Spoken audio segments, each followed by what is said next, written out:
মাংসর রেসিপি তো অনেকভাবে খেয়েছেন। এভাবে কি মাংসর রেসিপিটা কখনো ট্রাই করেছেন? যদি না খেয়ে থাকেন একবার হলেও ট্রাই করবেন। উত্তরবঙ্গের মানুষের জনপ্রিয় একটি খাবার এই মিষ্টি কুমড়া দিয়ে মাংসের রেসিপিটা। তো খেতে কিন্তু আসলেই দুর্দান্ত লাগে। এই গরমে তো আর কোনো কথাই নেই। আরও ভালো লাগবে একটু ঝোল টাইপের তরকারি থাকলে।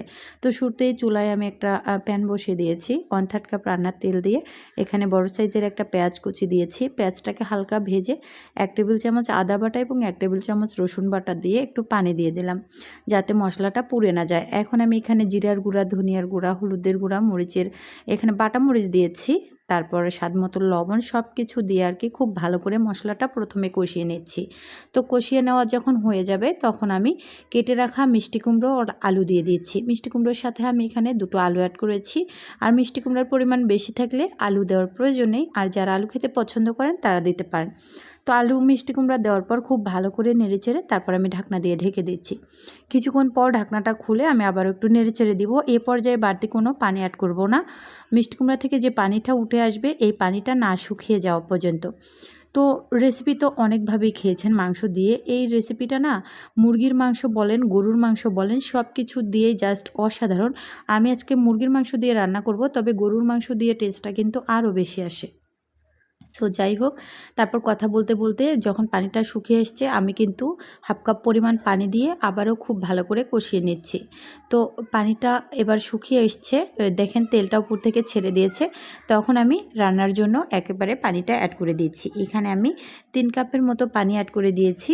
যেহেতু আমি ঝোল রাখবো এজন্য কিন্তু 3 কাপ মতো পানি অ্যাড করে দিচ্ছি। আর মিষ্টি কুমড়ো আলু সিদ্ধ হতে কিন্তু খুব বেশি সময় লাগে না। প্রথমে 2 বার ভালো করে কষিয়ে নিয়েছি। তো লাস্ট পর্যায়ে এখানে আমি এখন রান্না করে রাখা মাংসটা দিয়ে দিচ্ছি। তো যখন একটু ভুনা টাইপের মাংসটা আর কি খেতে ইচ্ছে করে তখন আমি এই যে ভুনা টাইপের রান্না করে যে কোনো সবজি দিয়ে আরেকটা তরকারি ঠিক এভাবে রান্না করে দিই। দেখা যায় কি অল্প একটু মাংস হলেই সেই ভিন্ন তরকারিটা কিন্তু রান্না করা যায় আর সেখানে কিন্তু ঝোল রাখা যায়। আর যেদিন আমি মাংসের ঝোল রান্না করি সেদিন আর এক্সট্রা কোনো তরকারি এভাবে রান্না করি না। তো আপনারা কিন্তু চাইলে এই রেসিপিটা বানিয়ে নিতে পারেন। বিশ্বাস করুন এটা অনেকটাই টেস্টি হয়। আসছে কোরবানি ঈদে রান্না করা মাংস দিয়ে ঝটপট বানিয়ে নিতে পারেন। লাস্ট পর্যায়ে একটু ভাজা জিরের গুঁড়ো অ্যাড করে দিয়েছি, চাইলে ধনিয়া পাতাও অ্যাড করতে পারেন।